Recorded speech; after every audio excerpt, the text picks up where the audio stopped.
The great robbery को अंजाम देने के लिए लुटेरों ने बाकायदा अपनी एक टीम बनाई थी और हर लुटेरे के हिस्से अलग अलग काम सौंपा गया। फिर तकरीबन 1.5 महीने पहले ऑपरेशन शुरू होता है।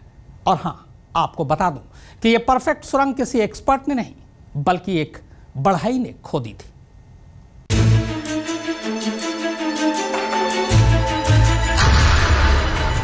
$100 करोड़ की रॉबरी,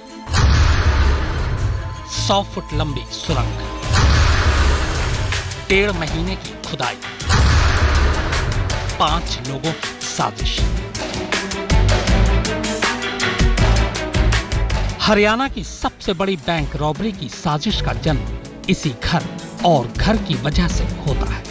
हरियाणा के एक छोटे से गांव के 2 प्रॉपर्टी डीलर महिपाल और सतीश को धंधे में कुछ नुकसान हो गया था।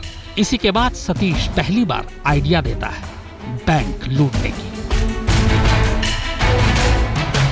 दरअसल महिपाल का यह घर पंजाब नेशनल बैंक के बिल्कुल पास था, पर घर 4 साल से बंद पड़ा था। धंधे में नुकसान होने के बाद सतीश महिपाल को कहता है कि अगर किसी तरह हम बैंक में घुस जाएं तो बैंक लूट सकते हैं। इसी के बाद महिपाल के घर से बैंक तक सुरंग खोदने की साजिश रची जाती है।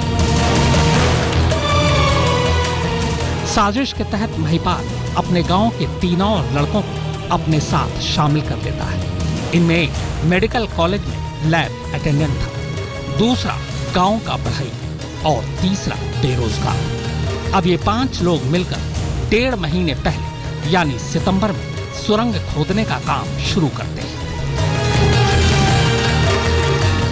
5 को अलग अलग टास्क दिया गया था। महिपाल घर पर सिर्फ पहरा देता था कि कोई आ तो नहीं रहा। बढ़ई सुरंग खोदता था। सुरेंद्र सुरंग की मिट्टी बाहर निकालता था। बलराज वो मिट्टी बाहर इस तरह ठिकाने लगाता था कि किसी को शक न हो, जबकि सतीश सुरंग की लंबाई, गहराई और चौड़ाई का खाका खींचता था। सुरंग खोदने के लिए 5 ने बिल्कुल देसी तरीका अपनाया था।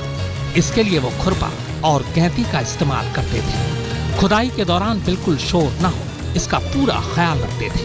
हमेशा खुदाई दिन के वक्त ही किया करते थे और एक बार में 2 से 2.5 घंटे से ज्यादा खुदाई नहीं करते थे ताकि मिट्टी ज्यादा जमा न हो। खुदाई से पहले महिपाल और सतीश ने कई बार बैंक के अंदर जाकर रैकी की थी। लॉकर रूम कहाँ है, सुरंग का मुंह कहाँ खुलना है, ये सब उन्होंने पहले से प्लान कर रखा था। कहते हैं कि सुरंग की खुदाई 25 अक्टूबर से पहले ही पूरी हो चुकी थी, मगर ये लोग रविवार की छुट्टी का इंतजार कर रहे थे। इसीलिए 26 अक्टूबर को जब बैंक बंद था, तभी इन्होंने सुरंग का आखिरी सिरा खोला और फिर सारा माल बैंक से पहले घर लाए और फिर घर से सारा माल गांव ले गए। सोनीपत से गोहाना जाएंगे तो वहाँ से इन दोनों को बरामद किया है जोली गांव के एरिया से। और कटवाल गांव में एक ईंटों का ब्रिक्स का भट्ठा है जिसमें से बलराज ने जो अपने ये ऑर्नामेंट्स चांदी सोना के जो छुपा रखे थे एक कट्टानुमा चीज में, वहाँ से इसको रिकवरी की हमने। पुलिस सूत्रों के मुताबिक इस बैंक रॉबरी की जिस तरीके से मीडिया में खबरें आई, उसी के बाद खुद लुटेरों में से किसी ने गांव में बड़बोलेपन में शायद अपना राज उगल दिया और इस तरह फोन की शक्ल में पुलिस तक उनका सच पहुंच गया। हालांकि पुलिस बेशक मामला सुलझा चुकी है, पर लूट का सारा माल बरामद होना अभी बाकी है। जिन 86 लॉकर्स को लूटा गया है, उन लॉकरों के मालिकों ने जो हिसाब किताब बैंक को दिया है, उसके मुताबिक लूटे गए गहने की कीमत लगभग 100 करोड़ रुपए है।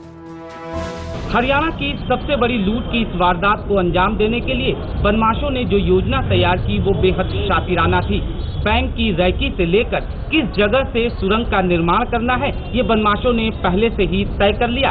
इसके बाद करीब 1.5 महीने में सुरंग बनाकर इस लूट की वारदात को अंजाम दिया गया। कैमरामैन अभय कुमार और सुरेंद्र के साथ अनुज मिश्रा, सोनीपत आज तक।